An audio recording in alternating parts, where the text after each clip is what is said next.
Gaz was making an early morning trip to a rendezvous with his old friend and new sidekick, Alana Kahale.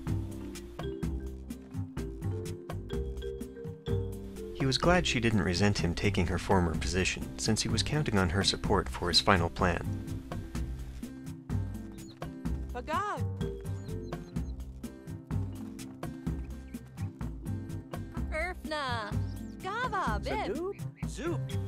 In the privacy of a secluded park, they started hashing out the details.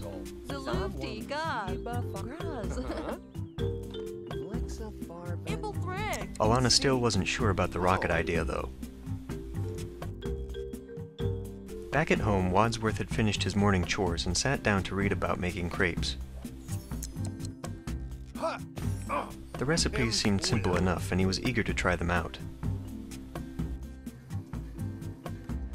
The process took little time, and after adding his own special touch, Wadsworth was finally ready to make his visit to the restaurant. While that was going on, Eli had made his way out to the gym. He anticipated needing to be in peak physical condition for what was to come. Wadsworth finished his delivery, and the new line cooks had claimed that they had never tasted crepes so light and delicious. He was glad his earlier trip had been worth the effort. Gaz returned home after talking all day with Alana and decided to spend some time in his new lair. Creating a secret passage hidden in the wall, Gaz had used the organization's resources to construct a hidden base beneath the house.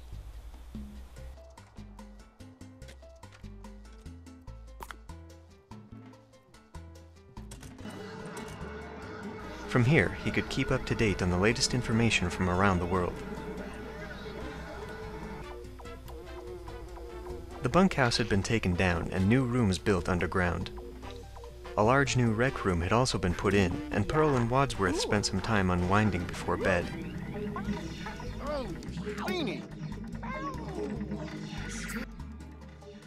Eli, on the other hand, was heading for sleep early. He didn't mind the size of his cubicle much, since it was swankier than a lot of places he'd been sleeping lately. Wadsworth was happy to finally have a real room of his own where he didn't have to put up with Eli's snoring. He did miss having a window, though. Perhaps he would take some pictures of scenery to make it less claustrophobic down here.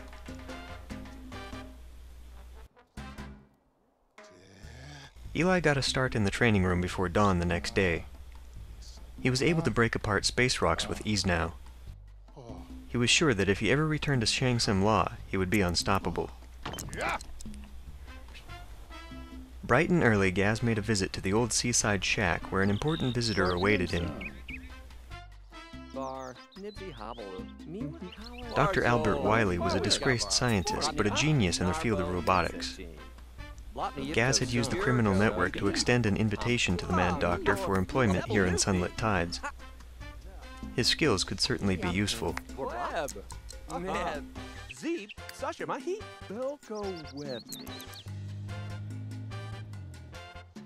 Meanwhile, Fujiko was making her way to Captain Jack's theater. It was the last piece of commercial real estate on the island that they didn't fully own.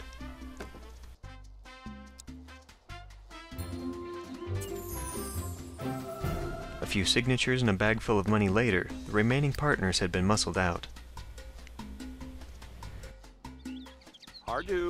Gaz and the good doctor were finishing their chat indoors, and Wiley seemed to like what he was hearing. Gaz would bring up his idea for building a rocket inside the volcano and then invite him over to the house.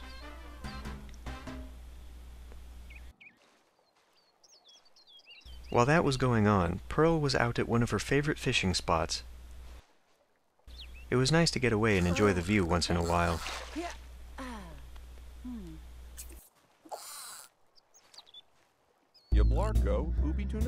Gaz had given Wiley a tour of the base, and he was pleased with the facilities.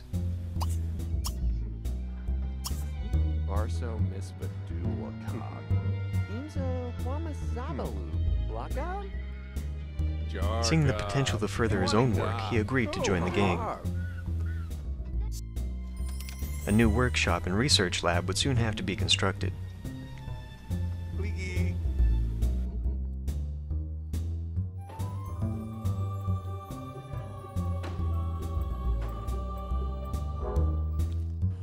Fujiko had gone to see a game at the stadium that afternoon, and as she walked out into the setting sun, she couldn't shake the odd feeling that something big was about to happen.